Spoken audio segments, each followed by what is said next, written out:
Hello, everyone. Thank you for tuning in. I am Jay Lee. This is JLeesCorner. This is a review for 90 Day Fiance Happily Ever After. This is season 5, episode 3. Okay. If you have not done so already, please take a moment to subscribe to my channel and become a whole JayBird. JayBirds. Dun dun dun dun dun. And all that goodness and stuff. Do it with me now. Okay, come on, let's go. Let's get a breathe on. Inhale and exhale. Inhale and exhale. And to relax, to relate, to release, to center yourself, because there's so much going on in the world. Okay, do not forget to also like this video, comment in the comment section. You can also share it on your social media. You can follow me on IG and or Twitter at J_Lees_Corner.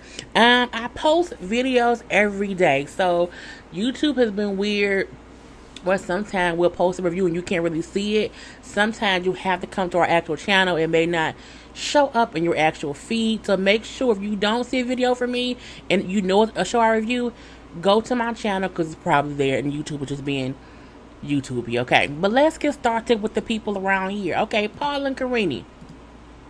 Paul and Karine is finally, okay, flying to the USA. Okay, now Karine family had a whole little chance for her when she was leaving, like, oh, yay. I don't know what it was, a little thing or whatever. And saying because it's her first time leaving her country, she'd never, traveled this far away from home or whatever. So, of course, it's a big, big thing for her and her family. Now, I'm like, but she leaving with Paul. Is it really a celebration when she leaving with Paul? But we're going to let that be. Now, she brings up how she's happy to become here because, it's a better, place for her to raise her son, but how, she's also sad because she's leaving her whole family or whatever. But she's like, the U.S. is a huge place, and I'm just so used to this small town here, it's just a lot to digest. Now, her mama, like, I don't trust Paul. I don't trust Paul as far as I can throw Paul. I can't throw Paul that far. I can push him pretty hard, but that's about it. I don't trust him because he's too far away. It's like if he ain't near me, I can't trust him because he can do what he wants to do when he ain't here. Okay, when he ain't here. Now her dad was like, just don't fight with him. Make sure he stays calm. And I'm like, well, Daddy, that's not a good thing to do. That's what you should be saying it to Paul. Paul, don't fight with my daughter. If you do, I'm gonna beat your ass. Is what my dad would have said. Leave my daughter alone, okay? But again, Paul is crazy. We know that already. She knows that. She married him, had a baby by him. So that's on Karine. That's on Karine. They get to the airport. His mom is there waiting to pick them up, and she was so happy to see her grandson. Okay, Paul, she was happy he was there, but it was like an excitement or whatever. Now, Paul also brings up, I have no idea, like, where we're going to stay. My parents say I can't stay there because they want me to grow up. I'm like, Paul, you are 36. Karine's 23. So it almost makes a little bit of sense that her parents, baby her or whatever and help, support her. 23 is still young. 36 is not. 36 is down there 40. Okay, that's close to AARP. Paul, grow the fuck up, okay? Anyway, so now in the car, the mom was taking them to a hotel because his mom said before she would help them get a hotel for a couple of days, but he had to figure some things out. And on the car ride over, the mom like, y'all need a house. You're grown now. You can't come stay with us because you'll get, complacent and you'll just be sitting here, allowing us to do everything for you. And we don't want to have that. Not today, okay? So as the mom was kind of telling him, like, you need to figure some shit out, Paul should have came back to the U.S. before Karine to get a job. Okay, now I get they want to come together, that's cool, but you back here now and you ain't got you weren't even looking at prospects of a job, of nothing. Okay, anyway, but as his mom was just like, you can do this, that, and the other. I know, mom, oh, whatever, mom. So the baby in the back seat, in the car seat, crying. So Karine takes the baby out the car seat because over there they don't have the same rules and regulations and restrictions that we have here. Paul flips out. You're breaking the law. What are you doing? And I'm like, calm down, leave her alone, you know what I'm saying? Stop being an idiot, you know what I'm saying? Just hush. This is why you can't stay with me. You get on my nerves. I'm thinking like, oh, they be beefing. And the mama was like, calm, like this, what you getting so upset about it or whatever. There was a better way to tell Karini, you can't do that here. But Paul just goes from 0 to 100 or whatever. And he don't have no middle ground. And that man needs a middle ground or whatever. So they get to the hotel or whatever. They get to their room. And you'll see, like, I don't know how long we're going to stay here. But, we here until, we can't be here no more. Because they ain't got no money. And then Corinne, like, it's just see all the nice houses, and how many trees it is. There's no trash on the ground. I'm saying it's just like it is in the movies. It's just, it's very beautiful. I'm like, and all she's seen is like the hotel and, just driving to the hotel. So for her, it's like a whole new world for her. Okay. Now, he explains to her that, I know, like, your family is very helpful, they help you and everything, my family is different, they want me to support myself, because you're 40. Next up, we have Colt and Jess. I'm like, Jess is a real thing, so I'm like, I guess it is what it is. Now, she brings up how I love Colt. I'm like, how? You don't know Colt. Anyway, in him saying it back, it's just weird. I'm like, I don't believe it, okay? He brings up how, he was upset because she wanted to go out with her friends. And she said she was upset because she feel like he be trying to control her. They both right, but y'all both need Jesus. We're going to leave that at that. Now, they both chit-chat about it, how they both want things to work. They know they have to compromise or whatever. And I'm like, oh, okay. She must really want her green card. She really wants a green card. That they walking and talking and dancing around. Colt dancing. Colt wouldn't be so funny looking if his shorts wasn't so tight. And it's not as if they don't make shorts in bigger sizes. Colt, your shorts was too tight. You know what I'm saying? You need some loose shorts. You just do that. Because you walk around them tight ass coochie quarter shorts on, I ain't like it. Anyway, as they walking and talking and whatnot, you know what I'm saying? She brings up, I don't really want to go back to my country or whatever, you know what I'm saying? I can maybe stay here if I get another visa. He's like, oh, well, what kind of visa? Because her visa expires in 6 months. I'm like, first of all, 6 months is a long enough time to date each other before her visa expires. Y'all can date for a full 90 days while she's here and then say, we do want to be a couple. Y'all don't have to be discussing this stuff so quickly. She's not leaving tomorrow. Now, again, when she mentioned the visa, he like, well, what kind of visa? Well, maybe a student visa, you know what I'm saying? Maybe a K-1 visa, meaning a spousal visa. And he was like, oh, I don't know about that just yet. We have to see, where this goes or whatever. She then brings up, like, I would like for you to come back with me to Brazil to meet my family. He was like, really? You want me to meet your family? She was like, well, yeah, I think, we should get to know each other's families or whatever. And he's like, oh, that would be an adventure. I think that would be cool. I would love to do that. Mainly because, as he said, Larissa never had a want or need of him meeting her family. We still haven't met her damn children. Okay? And neither did he. Now, they do leave, they leave or whatever. I'm sure they went and had sex. And then Colt leaves and goes back home because, again, he was there on vacation. We then see her out with her friends for drinks or whatever. Now, her friends all feel like Colt is too bossy for her. She don't need to be with him or whatever. And it's like, well, I like him. I love him. I want to be with him. But I don't like the lady Vanessa, who he keeps saying is his friend, and she keep calling him all the time. I don't like it or whatever. But he say they just friends. The friend then say, girl, stop being dumb. And they are not just friends. They not. But I also feel like she's so new. Does she have any say so? She does tell them how, my visa's about to expire. I want him to be in my family, you know what I'm saying? And that's what it's going to be. But I don't want my dad to hear about or know about his past with Larissa, because my dad may not want me to be with him. I'm like, he need to watch the show. Okay? That's all you have to do. Watch the show. Jess wants the green card. You can't tell me no different. She's just a redheaded Larissa. Okay, and speaking of Larissa, she's up next. Okay, now Larissa, and no one, as I like to say, because she ain't on here with nobody. She brings up how she feels trapped in Vegas.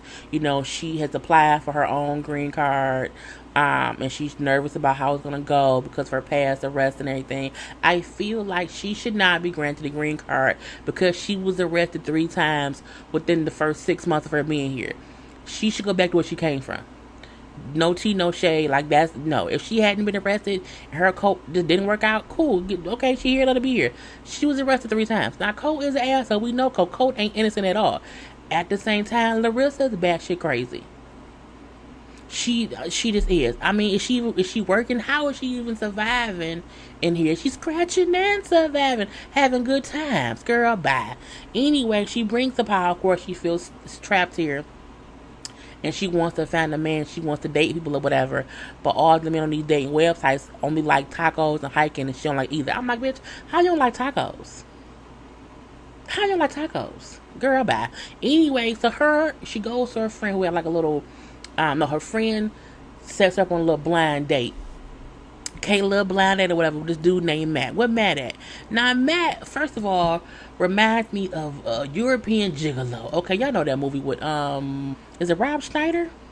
I don't know, but y'all know the Gigolo movie or whatever. That's what he reminds me of. Or like Rico Suave or something. That's what he reminds me of or whatever. His look doesn't look natural. He looked like he grow his hair just enough to where it's that little beardy thing, like he that's not a natural, little. No, I think he did all that on purpose, and I don't like it. I think it's the open shirt with the no hair on the chest but all the hair on the face. I'm like, what you doing, bro? Anyway, so he brought her like a little gift and a little card. You know what I'm saying? I think it was like some wine. He said, "Cause you never want to come on a date empty-handed." I'm like, you shouldn't. Ever, okay? Now, he also seems, in my opinion, like he may have a small penis. And like he has a little bit of money, you know what I'm saying? And he wants a trophy wife. That's what he, a nice guy, just a little penis, a little bit of money, and he wants a trophy wife.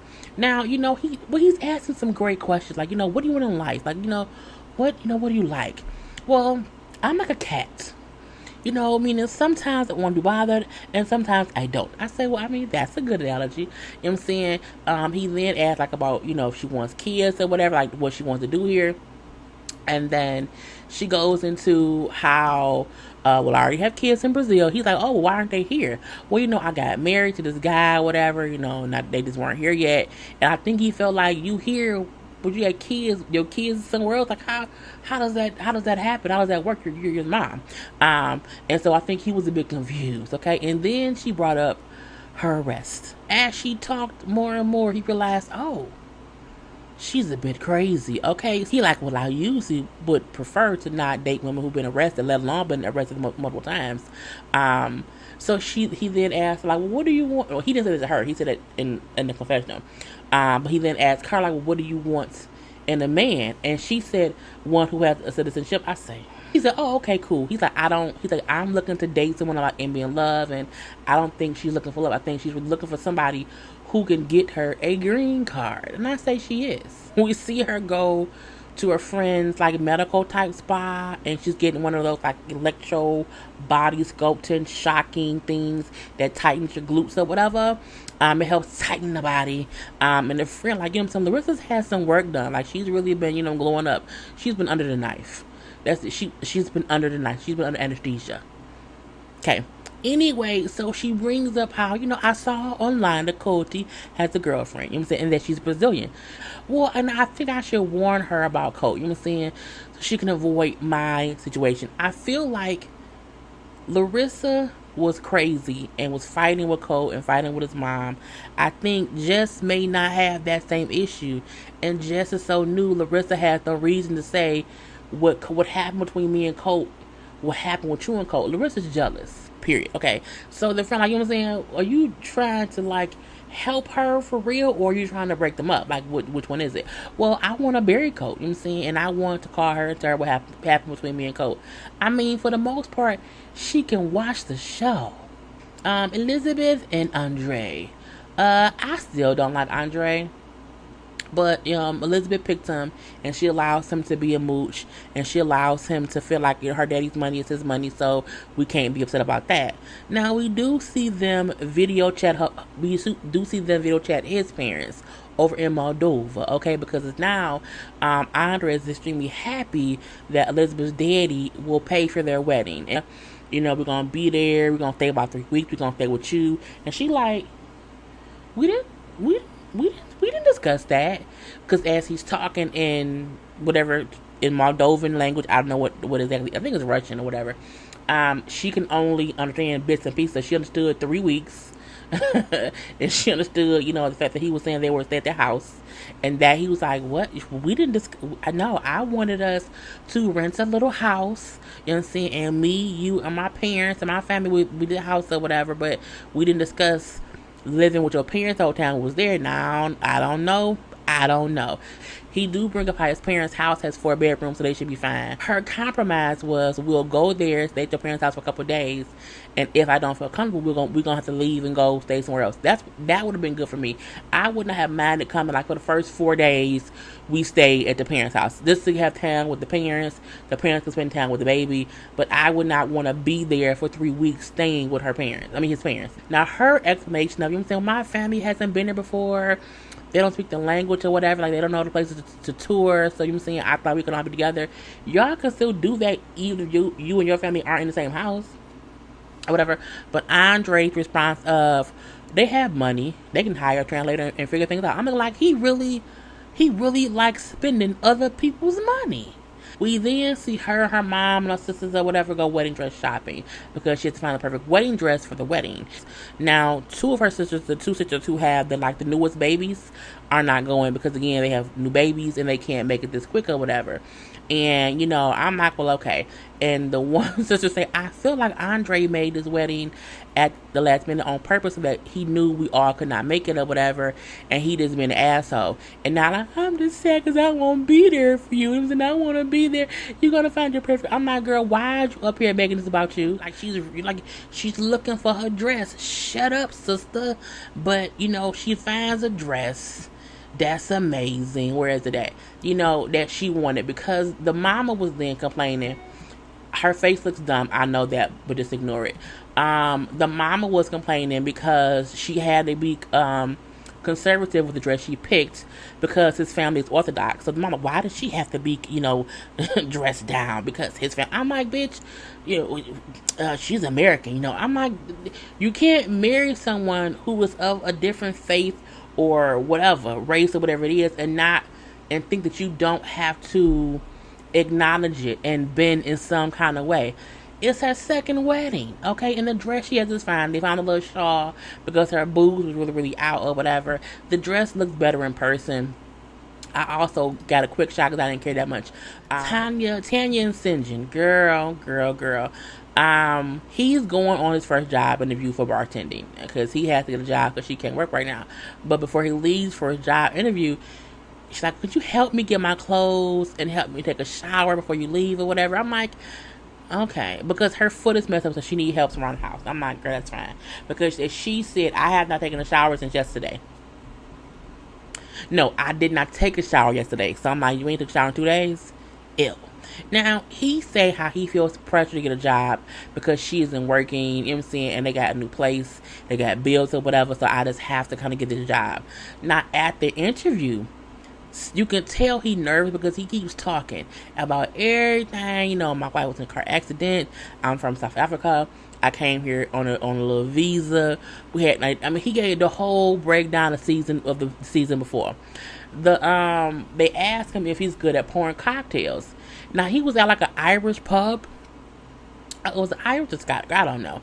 But, he said, well, I'm not that good at cocktails. We did more beer type stuff or whatever.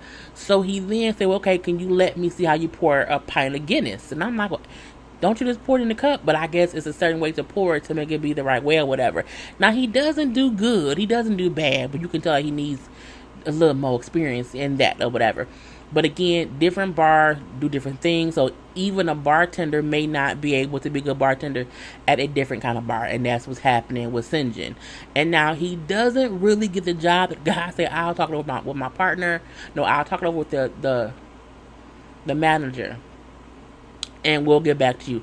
I don't think Sinjin gonna get the job. I think Sinjin, it shouldn't be that hard getting a job. Like, I think he can do different things. He just don't want to do nothing, and he just kind of take what he can get. So it's like, well, he ain't getting shit. So because he didn't get a job, the owner then say, but you can have the beer that you poured or whatever. So he sits down and he has a drink and a shot. Now we see that Tanya is at her doctor's appointment for her foot, and the doctor brings up how the foot break that she had was actually really bad. That happened 3 months ago. He shows her MRI and tells her that it's a lot of bruising on her knee, and so she'll need to let that heal. And also that in 2 years she would start to deal with some arthritis in her foot. So again, it seemed like, oh, she just messed her foot up, but it's like it's actually very serious and she can't work right now. He brings up how you can't even go back to work for at least 6 weeks, if not 12. You come back to see me in 6 weeks, and we'll see at that time if you can even tolerate, being on your feet that long. You may not be able to go back to bartending because you may not be able to stand up and do all that backward walking, that much. Like, I don't know what I would do. Like, I've always loved bartending. It's always been a great financial source for me. And so, what would I do if I can't bartend? There's many other jobs that you can do besides bartending. So, Cindy then comes home and he's drunk. Because he stayed at the bar he was drinking, and she know he drunk or whatever. So he tells her how I was feeling down after the interview or whatever. It didn't go too well, so I ended up staying there having some drinks and whatnot. You know what I'm saying? But you can tell he's a little bit slushed. So she then talked about her appointment where the doctor said this and that or whatever. He like, oh, so it sounds like you won't be able to work for a while or whatever, so you can't do shit now. She was like, well, no, not for like 3 months. I may not be able to work. He's like, oh, nice. It's so much pressure on me. I don't know what to do. You know what I'm saying? I just can't do that. And when she then brings up how the doctor told her that she may have to deal with arthritis in 2 years, he gets upset. That's bullshit. He said that you wouldn't have that until you were 50. Who? I'm like, what is you? She's like, calm down. Like, what do you do? He was very upset. She's like, I cannot talk to you right now. He was pissed. Like, the doctor lied. I was looking like, he's drunk though. I feel like Tanya knew he was an alcoholic bartender when she met him in South Africa. You then chose to marry him, so he's not going to be a drunken bartender in America. That's on you. Next time, make better choices. Angela. She go to see a lawyer because she wants a lawyer to make her a will. Because if anything happens to her, if she's married to Michael, he could get everything, and he would not have to share anything with her kids or her grandkids. So she wants things written out to have a whole will so it can be clear with who gives what. Lawyer like, so you want to cut him off? She's like, no, I don't want to cut him off, but I want to be sure that he does not get everything. You know what I'm saying? I would want, like, for my house that I just got, I would want him to have 50% ownership, and then my 6 grandkids to share the other 50. I'm like, you want to have 50? So Michael and 6 kids? What, girl? Okay. Not your daughter? Okay. Anyway, she brings up how, I also want to go back to Nigeria. He like, I think you should wait. Like, I looked it up or whatnot, and it looked like your case, which was still in Nigeria's courts or whatever, is now here. About a week ago it came here. So, like, it's slowly but surely moving. Like, I think you should hold off on, going over there, getting married for like 30, 40 days. Because if we find out the reason he was denied, it can help. So she's like, I'm going to go there. You know what I'm saying? If you call me the day of the wedding, you know what I'm saying, I will cancel if you feel like I should not marry him. But he's telling you now, don't go and don't do it. So what you want to wait for? You want to waste some money to go get some dick. Anyway, this is kind of crazy. So she go home because, again, she now wants to go over there to be, to get married to Michael. So she has the daughter Skylar. Is it Skylar?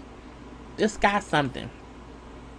If she will come with her to be the witness, because she has to have a family member witness for it to be legal over there or whatever. And no, I don't think I want to go. You know what I'm saying? I don't want to. My grandma wants me to stay here. I don't want to take time off work. I don't want to leave my kids. It's just not worth it for me to go. And I don't know him or whatever. You know what I'm saying? I don't want y'all to get married anyway. He's not American, you know what I'm saying? Blah, blah, blah, blah. There's all these reasons as to why she don't want to go. Just so you don't want to go. But all these, we don't know him. The mama been dealing with him and fucking him across the country for 3 years. At this point in time, your mama, she gonna do what she wants to do. But I digress. So Angela gets upset. She video chats Michael, and clearly it's nighttime because he's asleep. And she wakes him up out of sleep. Skylar won't, come with me to Nigeria, whatever you think. I need you to convince her. Skylar, please, we really need you. You need to do this, okay? I love her. I want to come over there. She's like, I don't want to do it. No. And last but not least, we have Kalani and Asuelu. Kalani and Asuelu. They're still planning the trip to Samoa. And he calls his sister to chit chat or whatever, but the sister keeps asking him, why haven't you sent us any money? The other people send us money, like the other brothers and sisters, but you're the only one who does not send us money. When you get some money, you should send it to us. I'm like, is that really how they be? Like, they do know he worked out like a taco stand. Like, he don't. But if $5 to us is 100 to them, I get it. You know what I'm saying? I get that. But I'm like, if $5 to us is 5 to them, he's poor. Like, y'all poor. Girl, I cannot. Anyway, so when he tells her how they're going to come visit, she brings up how there's a measles outbreak over there in Samoa, and a lot of kids are dying from measles because over there they're not vaccinated. And so he say, well, I still want to come because my oldest son is vaccinated and we can get the youngest one the shot or whatever. And I'm like, who wants to go when there's a measles outbreak that's killing children? You have 2 young kids. Asuelu is an idiot. He's a child. He can't make decisions that he should not be the decision maker at all. So he go and he tell Kalani how he wants to go over there, whatever, and he tells her about the measles outbreak. She's like, well, you think we should go? Like, I don't think we should go. He's like, well, no, we can get the youngest kid vaccinated. Like, the kids over there dying because they're not vaccinated. But if we go and they are that, we should be okay. And I'm looking like, I wouldn't want to have sex with somebody with a condom on that has an STD. I wouldn't then say, well, I got a condom on, but I can still catch. It's a possibility the condom could break. It's all kind. It's not 100%. You know what I'm saying? I'd rather wait. If you have a curable disease, let's just wait it out. Take your pills or whatever. I don't know what clears up STDs. I've never had one. Take whatever you take to clear it up and holler at me. I'm not going to, no, I'm good, love, and joy. And so when they go to the doctor to ask if their 6 or 7-month-old son can be vaccinated, because usually you have to be, I think, a year old to do it, like safety or whatever. They sometimes, the baby has to have like a little physical or whatever. And so the doc like, what's going on? Oh, well, we want to go to Samoa and there's a measles outbreak over there. She's like, oh yeah, because the kids aren't vaccinated, so they're dying. Yeah, they're dying. And so she gives a little, check up with a little boy, whatever, said, well, he can get, the vaccination or whatever. However, I don't suggest you go if you can wait, because the vaccine is only like 93%, effective. I'm like, the fact that it's a 7% chance, am I talking die? I don't want to go. And she keeps like, we should just wait. Like, I don't feel safe. And he said, I think we should still go. She picked a whole fool. She married a child. He's mentally like 16. He's just built like a grown man, but he's not, and it's all her fault. So I mean, we can't get mad at him because she brought him over here and got pregnant twice, girl. Anyway, that was the whole show. Thank you for watching. Do not forget to like, to comment, to share, to subscribe, to also follow me on IG and on Twitter at J_Lees_Corner. And I'm done. Peace.